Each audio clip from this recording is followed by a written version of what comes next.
Assalamualaikum, berjumpa kembali dengan Misri. Apa kabar kalian semuanya? Semoga kalian baik-baik saja ya.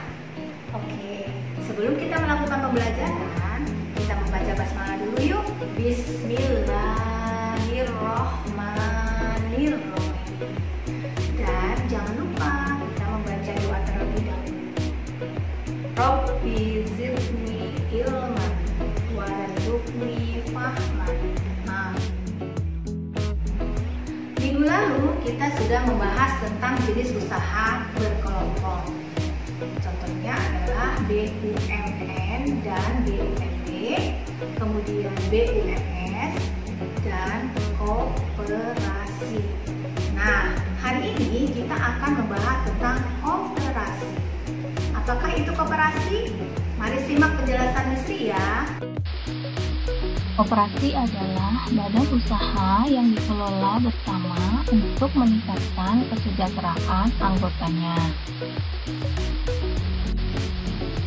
Landasan koperasi adalah Undang-Undang Dasar tahun 1945 Pasal 33 Ayat 1 yang berbunyi, perekonomian disusun sebagai usaha bersama berdasarkan asas-asas kekeluargaan. Kongres pertama koperasi dilaksanakan pada tanggal 12 Juli tahun 1947. Maka setiap tanggal 12 Juli ditetapkan sebagai Hari Koperasi. Nah, tahukah kamu siapa ya tokoh koperasi di Indonesia? Iya, betul. Dia adalah Bapak Muhammad Hatta. Bapak Muhammad Hatta ini memiliki rasa peduli kepada rakyat dan ekonomi di Indonesia. Dialah yang mendorong gerakan ekonomi kerakyatan melalui koperasi. Nah, atas jasanya tersebut, maka Bapak Muhammad Hatta diangkat sebagai Bapak Koperasi Indonesia.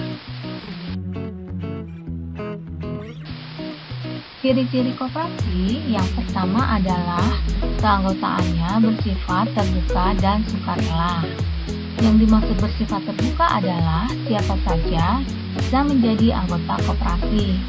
Sedangkan yang bersifat sukarela artinya adalah setiap anggota dapat memberikan modalnya sendiri lalu digabungkan sebagai usaha bersama. Yang kedua, berdasarkan asas kekeluargaan. Yang dimaksud di sini adalah setiap anggota bisa saling bekerja sama untuk mencapai suatu tujuan dengan menganggap anggota dari kelompoknya adalah keluarga sendiri. Sedangkan yang ketiga adalah kekuasaan tertinggi pada rapat anggota. Nah, semua keputusan yang diambil itu dilakukan secara demokrasi. Tujuan didirikannya koperasi adalah yang pertama, meningkatkan kesejahteraan anggotanya. Yang kedua, menyediakan kebutuhan anggotanya. Yang ketiga, menampung dan menyalurkan hasil produksi. Yang keempat, bantu anggota yang kekurangan modal. Bentuk-bentuk koperasi berdasarkan jenis usahanya. Yang pertama adalah koperasi produksi, yang kedua adalah koperasi konsumsi, yang ketiga adalah koperasi simpan pinjam, yang keempat adalah koperasi jasa, dan yang kelima adalah koperasi serba usaha.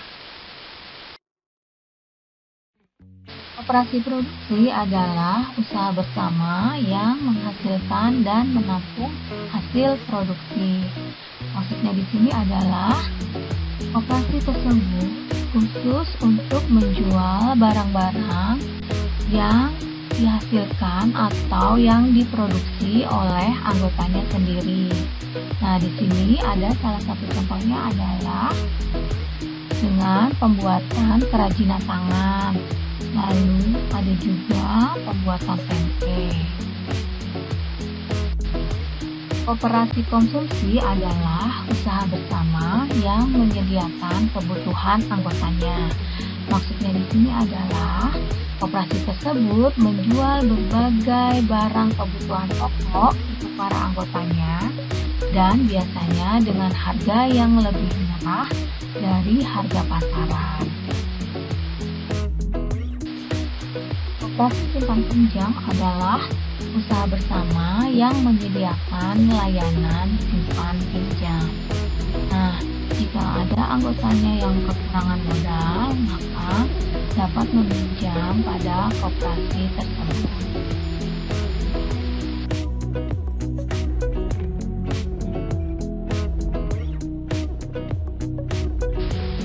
Untuk selanjutnya adalah koperasi jasa.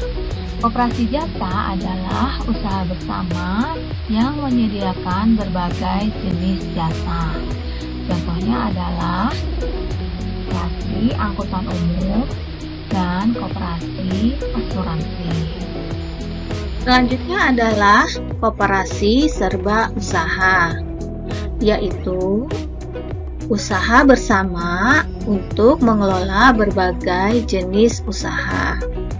Kegiatan usahanya di berbagai bidang, seperti bidang produksi, konsumsi, serta perkreditan.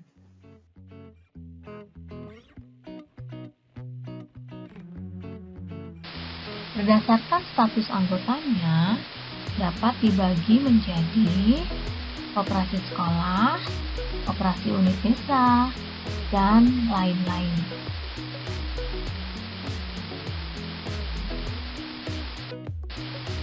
Koperasi sekolah adalah koperasi yang beranggotakan siswa, guru, dan warga sekolah.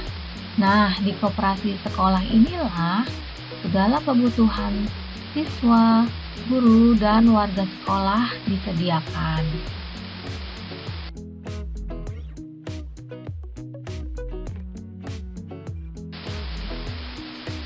Koperasi unit desa adalah koperasi yang beranggotakan masyarakat desa.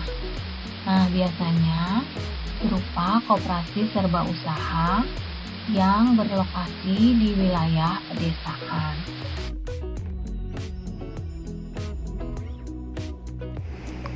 Nah, cukup sekian pembelajaran kita kali ini. Semoga apa yang kita pelajari hari ini dapat kita ambil manfaatnya.